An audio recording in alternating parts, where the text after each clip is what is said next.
Today is Earth Day and the anniversary of the birth of the modern-day environmental movement. Here at MetroFocus, we're getting in the spirit by not taking a look at the pristine, but at one of New York City's smelliest treasures. New Yorkers have come to think of the Gowanus Canal as that body of water in Brooklyn that's been stinking up the borough for as long as they can remember. But what they probably don't know are some of the reasons for that obnoxious odor. A cocktail of raw sewage, bodies dumped by the mob, and even a sick whale named Sludgy have helped earn the Gowanus a reputation as one of the country's dirtiest bodies of water. But there's another less pungent side to the canal, one rooted in the beginnings of American history and the Revolutionary War. Author Joseph Alexiou explains. What if there was no Gowanus Creek, no boggy barrier blocking the British?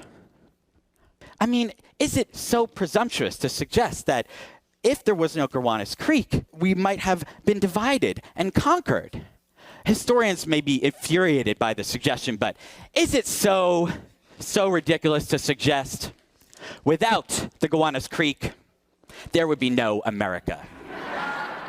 In his book, Gowanus, Brooklyn's Curious Canal, Alexiou also explores the canal's evolution from a creek to its modern-day role in making the borough a hot place to live. Jenna Flanagan sat down with Alexiou and asked him what sparked his interest in the Gowanus. Well, I used to live near the Gowanus Canal back in 2006, and around about a year after I moved into that neighborhood, there was a massive storm, and after the storm, a baby whale swam right into the mouth of the canal, and it became a big national story. And I learned at that point that the canal was very polluted, and the confluence of this baby whale, the great pollution, really made me wonder, well, how did it get this way? And so once I started asking that question, the answer became more and more complicated until I thought, I've got to write a whole book about this. Well, tell us a little bit of how did it get that way? Well, the canal became as polluted as it did through what I like to call progress, but there are two things that happened. The first is that the city of Brooklyn, in building its first sewer systems in the 1850s, connected some of the outfalls or some of the emergency sewer exits directly to the Gowanus Creek as it was being constructed. And this was because of the massive rainstorms we get in New York. So essentially, our sewers are directly connected to the Gowanus Canal, and every time it rains, raw sewage will flow into there.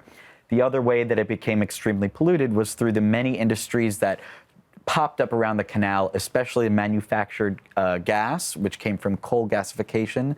And when you could take coal, one of the byproducts that you get when you gasify it is coal tar, incredibly polluting and toxic material that they dumped sometimes directly into the ground or into the water. And those two things together made it rather polluted. Wow. Was anybody in charge of the Gowanus Canal?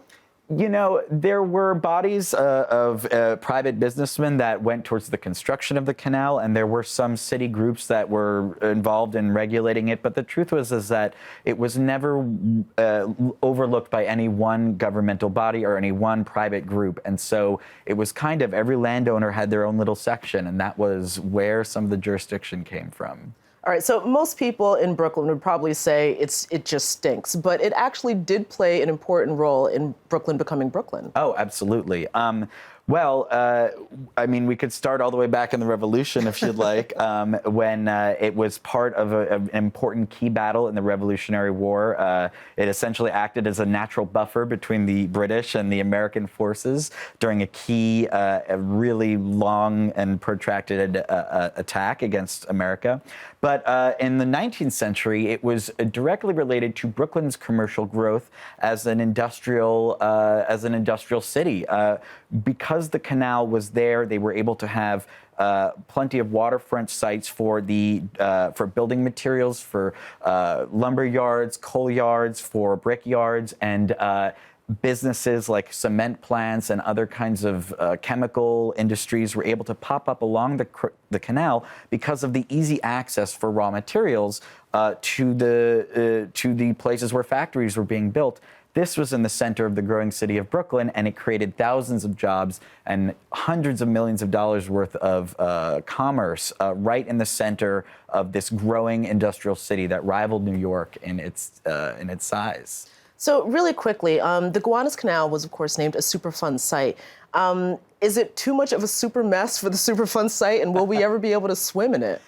Gosh, I don't know if swimming in the canal will ever be something that we should do. Some people have swum in it. I wouldn't do it, but it will take a long time for them to clean up to the canal before they'll be able to clean up to the canal to the point that it is almost swimmable. In other words, there will still be raw sewage that flows into it, just much less than that flows into it now. Until there's no raw sewage flowing into it, I probably won't swim there, and it may be a very long time before we can stop all the raw sewage flowing into it entirely. Okay, well, I won't be swimming in it, but thank you so much for joining us and telling us all about the Gowanus Canal. My great pleasure, and thank you so much for having me.